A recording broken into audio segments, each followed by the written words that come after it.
और आइए सीधा पाकुड़ ले चलते हैं, जहां पर इमरान प्रतापगढ़ी चुनावी सभा कर रहे हैं। पेट्रोल, डीजल, गैस सिलेंडर क्या नहीं महंगा कर दिया। ये भाजपा की सरकारें वो सरकारें हैं जो अपनी पसंद की फिल्में टैक्स फ्री करती हैं और कफन पर जीएसटी लगाती हैं। कफन पर चिता की लकड़ी तक महंगा कर दिया। नरेंद्र मोदी जी ने नारा दिया, बेटी बचाओ बेटी पढ़ाओ। यहां मीडिया के साथी मौजूद हैं। हमने वो नारा सुना, बेटी बचाओ बेटी पढ़ाओ, और फिर हमने वो मंजर भी देखा कि हाथरस में एक दलित बिटिया के साथ बलात्कार हुआ और फिर उसके बाद रात के 2 बजे उसकी लाश जला दी गई। हमने देखा कि उन्नाव में भाजपा का एक विधायक जेल काट रहा है, सोनभद्र में भाजपा का एक विधायक जेल काट रहा है। हम तो बचपन से एक श्लोक पढ़ते थे। अभी आपको बन्ना गुप्ता जी आयत सुना रहे थे, इमरान प्रतापगढ़ी आपको श्लोक सुना रहा है। हम तो इस श्लोक सुना करते थे कि यत्र नार्यस्तु पूज्यन्ते रमन्ते तत्र देवता। जहां नारियों की पूजा होती है वहां देवता निवास करते हैं। लेकिन मैं नरेंद्र मोदी जी से पूछना चाहता हूं कि ये कौन सी पूजा है नारियों की, नरेंद्र मोदी जी, कि जब आप देश के लाल किले पर खड़े होकर के महिला सशक्तिकरण पर भाषण देते हैं तो उसी भाषण के 2.5 घंटे बाद गुजरात में बिल्किस बानो के दोषी जो बलात्कारी थे उनको न सिर्फ आप रिहा करवाते हैं बल्कि उनको आपके भाजपा के लोग माला पहनाते हैं। ये कौन सा सबका साथ सबका विकास है कि जब ओलंपिक लाने वाली बेटियां जंतर मंतर पर इंसाफ पाने की गुहार लेकर के खड़ी होती हैं तो आपकी पुलिस उनको घसीटती है। आप अपराधी के साथ खड़े होते हैं, बेटियों के साथ नहीं खड़े होते। नरेंद्र मोदी जी अपने भाषणों में कहते हैं, बताओ कांग्रेस वालों 70 साल में बनाया क्या। मैं एक दिन पार्लियामेंट में बैठा था, सामने नरेंद्र मोदी जी भाषण दे रहे थे, बताओ कांग्रेस वालों 70 साल में बनाया क्या। मेरा दिल हुआ कि मैं उठ के बोलूं, तब तक खड़गे जी पलटे, बोले इमरान मत बताना, जो बताओगे ये उसको भी बेच देंगे, इनका काम सिर्फ बेचने का है।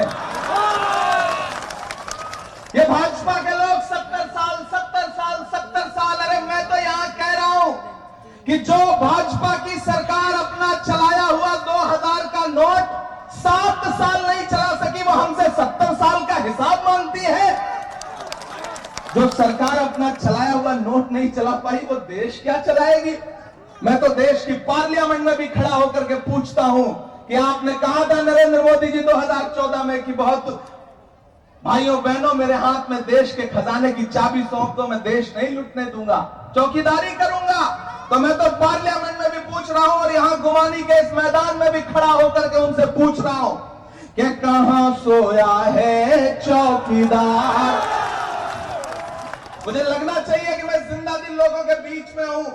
आपकी तालियों का शोर जाना चाहिए दिल्ली तक, आपकी तालियों का शोर पहुंचना चाहिए उन तक। क्या कहां सोया है चौकीदार, कहां सोया है चौकीदार। इलेक्शन सिर्फ वोट देने का नाम नहीं है, सपोर्ट देने का भी नाम है। आज से इस इलेक्शन को विजय हांसदा बन के लड़ो, आलमगीर आलम बन के लड़ो, हेमंत सोरेन बन के लड़ो, राजेश ठाकुर बन के लड़ो, बन्ना गुप्ता बन के लड़ो, इमरान प्रतापगढ़ी बन के लड़ो, क्योंकि अभी नहीं तो कभी नहीं। इस बार अगर चूक गए तो आने वाले दिनों में हिंदुस्तान में इलेक्शन होंगे या नहीं होंगे इसकी कोई गारंटी नहीं है। सरकार के मंसूबे अच्छे नहीं हैं, इसलिए आखिरी मौका समझ करके लड़ो इस इलेक्शन को। 1 जून को घरों से बाहर निकलो, बस 4 नंबर का बटन याद रहे, तीर धनुष 4 नंबर का बटन, इतना दबाओ इतना दबाओ इतना दबाओ कि शाम तक पीठासीन अधिकारी कह दें कि बस करो भैया, विजय हांसदा जीत करके देश की पार्लियामेंट में पहुंच चुका है। क्या कहां सोया है चौकीदार, कहां सोया है चौकीदार। तैयार रहना अगली लाइन पे। क्या कहां सोया है चौकीदार, कहां सोया है चौकीदार। विजय माल्या ना।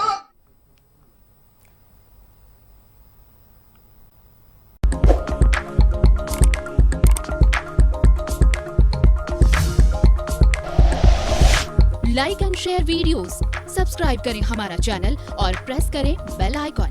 News 11 भारत, सच है तो दिखेगा।